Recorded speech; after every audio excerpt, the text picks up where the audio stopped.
मेरे ट्वीट में मैंने एक वेटरन को कोट किया था, मैंने ऋचा चड्ढा को नहीं कोट किया था। मैंने अगर किसी को सपोर्ट किया है तो वो आर्मी वेटरन को सपोर्ट किया है। बहुत कुछ हुआ था गलवान वैली में जिसको दबाने की कोशिश सरकार कर रही थी। हमने कभी भी किसी भी सुरक्षाकर्मी का या हमारे आर्म्ड फोर्सेस का कभी भी अपमान नहीं किया। हमेशा बीजेपी आर्मी के पीछे छुपने की कोशिश करती है। मुझे नहीं पता, उस पे मुझे नहीं कमेंट करना है, लेकिन मैं तो अपने ट्वीट के बारे में कमेंट करूंगी। इस पे चर्चा है, लोग उस पर चर्चा कर रहे हैं, आलोचना भी हो रही है, ट्रोलिंग भी हो रही है। आपने एक ट्वीट किया था, एक आर्मी ऑफिसर के ट्वीट को आपने एक तरह से सपोर्ट किया था, लेकिन लोगों को ये लगता है कि आप ऋचा चड्ढा के सपोर्ट में आई और जो उनका थॉट था आप उसको एक तरीके से अपनी तरफ से प्रमोट कर रही हैं। सभी को मेरा नमस्कार। और मैंने अगर किसी को सपोर्ट किया है तो वो आर्मी वेटरन को सपोर्ट किया है। उन्होंने कहा था कि जो भी ऋचा चड्ढा ने कहा था, ऋचा चड्ढा ने क्या कहा, सिर्फ उसने कहा था कि हाय गलवान। अब गलवान में क्या हुआ था, जब गलवान क्लैश हुआ था तभी ऐसा था कि चाइनीज सोल्जर्स हमारे एलएसी के बॉर्डर के अंदर घुस गए थे। उसी लिए हमारे 20 मार्टर्स ने अपनी सैक्रिफाइस दिया, सुप्रीम सैक्रिफाइस दिया और उनसे लड़ाई लड़े। लेकिन तब भी हमारे प्रधानमंत्री ने कहा था ना कोई घुसा था ना कोई घुसे हैं। तो सही माने में उन लोगों का अपमान किसने किया? उन लोगों का अपमान किया था हमारे प्रधानमंत्री ने, जब उन्होंने कहा था कि कोई अंदर आया ही नहीं था। तो जब अगर कोई अंदर नहीं आया था तो फिर इन लोगों ने अपनी जानों की आहुतियां क्यों दी या अपनी जानों की बलिदान क्यों दी? तो उस परिप्रेक्ष्य में बहुत कुछ हुआ था गलवान वैली में जिसको दबाने की कोशिश सरकार कर रही थी। और सबसे अहम सवाल ये है कि हमने कभी भी किसी भी सुरक्षाकर्मी का या हमारे आर्म्ड फोर्सेस का कभी भी अपमान नहीं किया। लेकिन हमने पास्ट में देखा है कि सर्विंग आर्म्ड फोर्सेस के जनरल्स भी बाद में बीजेपी में भी जाके जुड़े हैं। और अगर ये सवाल है, मैंने कोई आपत्तिजनक सवाल उन पे नहीं किया जिन्होंने जवाब दिया कि हम पीओके लेने के लिए तैयार हैं। जनरल साहब ऐसा कहेंगे क्योंकि हमारी आर्मी हमेशा से तत्पर रहती है और हमेशा से तैयार रहती है। लेकिन सवाल इस सरकार पे है कि सरकार ने अनुमति अब तक उनको क्यों नहीं दी पीओके लेने के लिए। अगर उन्होंने पीओके लेने के लिए वो तैयार है और भारत में जोड़ने के लिए तैयार है, तो गलती किसकी है? वो कह रहे हैं कि हमें सरकार आदेश दे या एक अनुमति दे तो हम जाके ले लेंगे। तो हमें उन पे पूरा भरोसा है।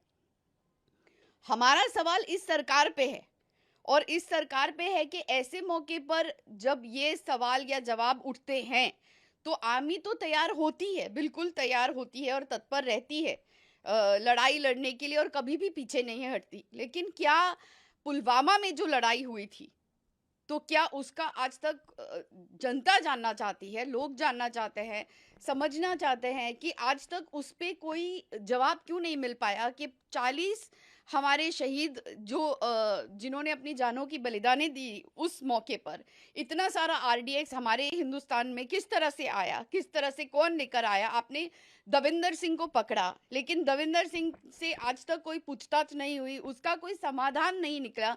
उसका समाधान क्या था, उसमें क्या निकल कर आया, उसका रिजल्ट क्या हुआ, तो आज तक किसी को उसके बारे में पता नहीं। तो क्या वो उन शहीदों के परिवारों के साथ में न्याय हुआ? नहीं हुआ।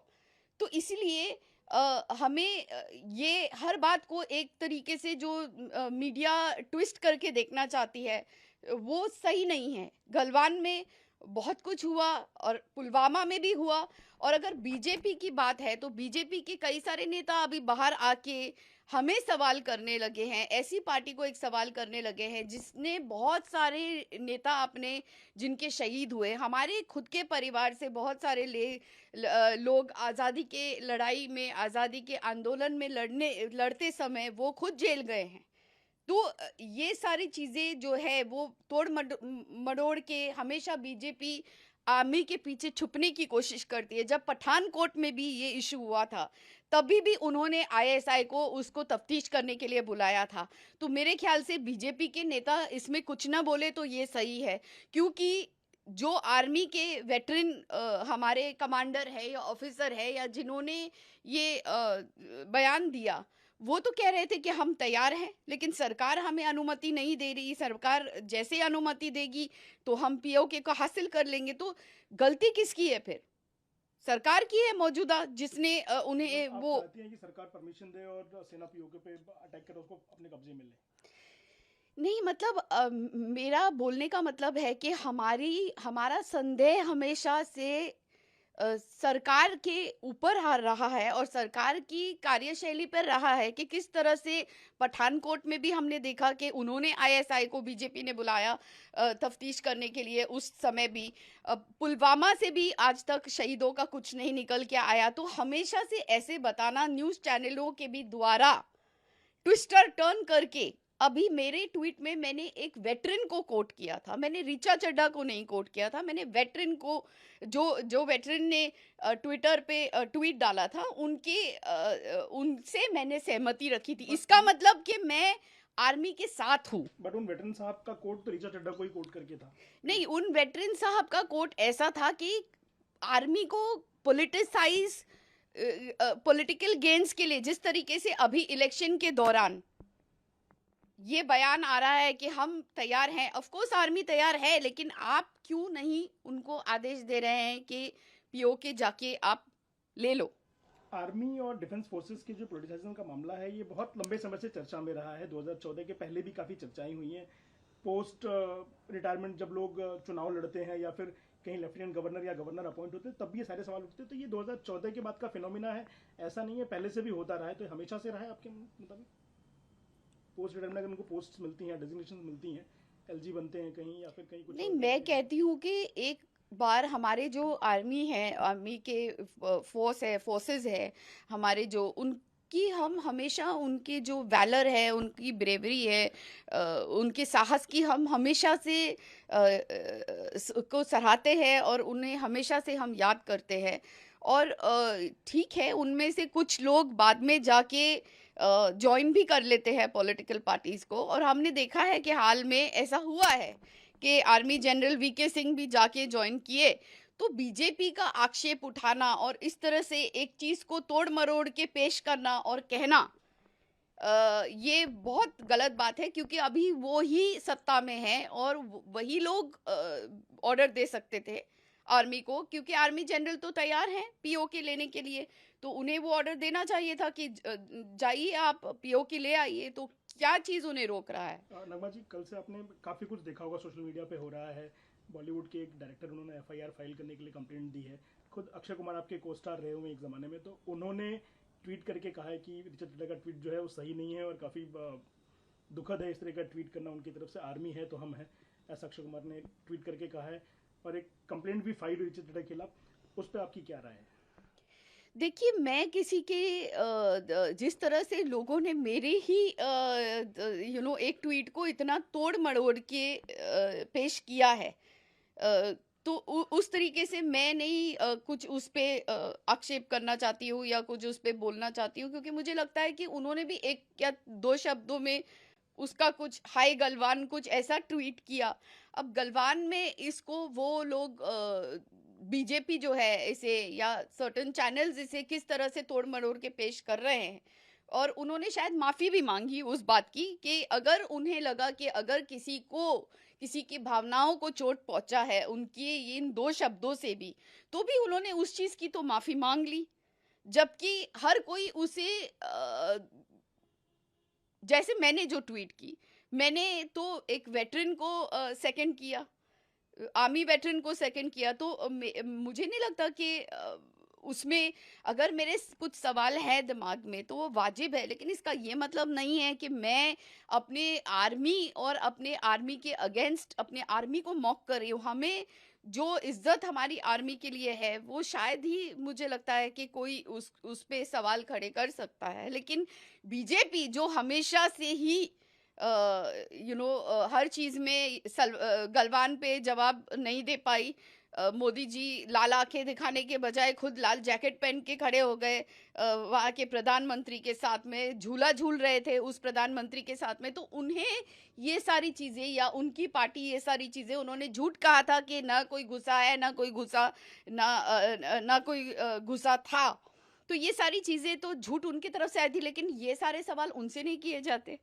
इतने बड़े-बड़े विषयों पे उनको घेरा नहीं जाता, लेकिन हमें एक आर्मी वेटरन को सपोर्ट करने के लिए इस तरीके का, तो वो भी एक आर्मी वेटरन का ही एक सोच थी ना जो उन्होंने लिखी। तो वो क्या आर्मी से नहीं थे जिनको मैंने सपोर्ट किया? वो भी तो आर्मी से थे। तो इसीलिए ये जो कहते हैं कि हमें आर्मी की इज्जत नहीं है, नहीं, हमें बहुत इज्जत है। आर्मी के लिए एक जो सोल्जर भी काम करता है, एक सैनिक भी काम करता है, जिन्होंने अपनी बलिदान की आहुति दी है, हमें उनकी भी है। और उनके परिवार के लिए भी हमें महसूस होता है कि आज तक उन्हें क्यों पुलवामा के जो 40 आर्मी के जो सोल्जर्स गुजर गए, जिन्होंने अपनी जानों की आहुति दी, उनको क्यों नहीं आज तक इंसाफ मिल पाया? नम्बर जी, एक आखिरी सवाल। आपने कहा कि आपने एक आर्मी वेटरन का जो ट्वीट था उसको सेकंड किया, उनको सपोर्ट किया, उनको एंडोर्स किया, लेकिन क्या आपको लगता है कि ऋचा चड्ढा ने जो ट्वीट किया था वो आर्मी को मॉक करते हुए नहीं था? मुझे उस पे कोई भी कुछ कहना नहीं है, क्योंकि मेरे ख्याल से मैंने भी 2 शब्दों का ट्वीट किया था, क्वाइट राइट, एक आर्मी वेटरन को मतलब मैंने सपोर्ट किया था उस बारे में, और वो भी एक आर्मी मैन ही है जिनको मैंने सपोर्ट किया। तो मुझे नहीं लगता कि वो हमारे सवाल वाजिब है। अगर हम पूछे कि वो क्लैश हुआ था, जो हुआ था, वो जब हुआ था तो वो लोग घुसे थे ना, इसीलिए हुआ था।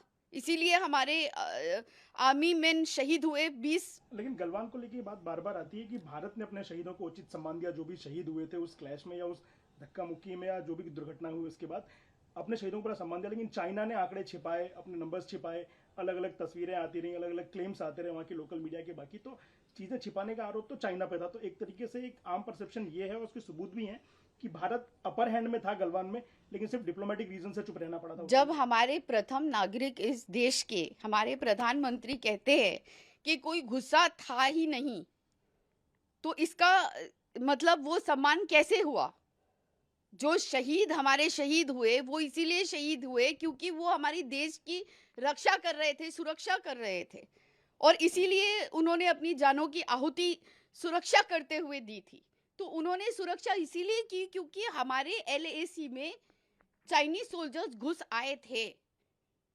तो वो मेरे ख्याल से जो उन्होंने अपने आर्मी के लिए, अपने सोल्जर्स के लिए उन्होंने कहना था, वो हमारे प्रधानमंत्री होते हुए मुझे लगता है वो सवालों को, बुनियादी सवालों को हम भूल जाते हैं।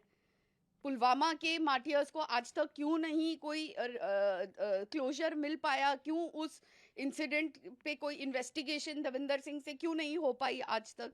क्यों पठानकोट में बीजेपी ने आईएसआई को बुलाया था तफ्तीश करने के लिए उस मामले को? तो ये सारी चीज़ें तो बीजेपी को जवाब देनी चाहिए, लेकिन उल्टा वो हम हमें कुछ उंगली उठा रहे हैं हम पे, जिन्होंने हमने एक आर्मी ही वेटरन को सपोर्ट किया।